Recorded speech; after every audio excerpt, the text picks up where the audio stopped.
Hello everyone. So to install Chatmaster, just tap Get in the App Store app and then tap Touch ID to install.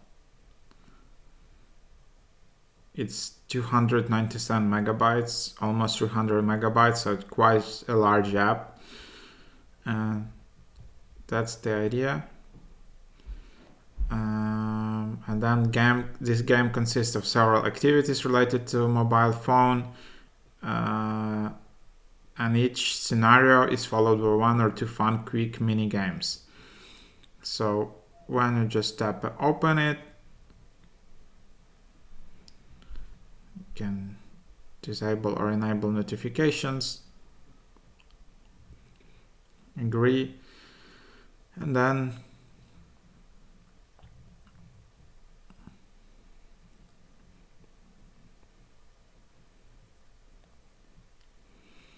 this is how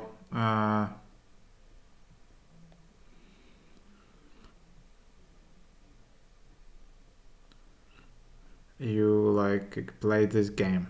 So that's the idea. Yeah, so that's how you install this app on iPhone.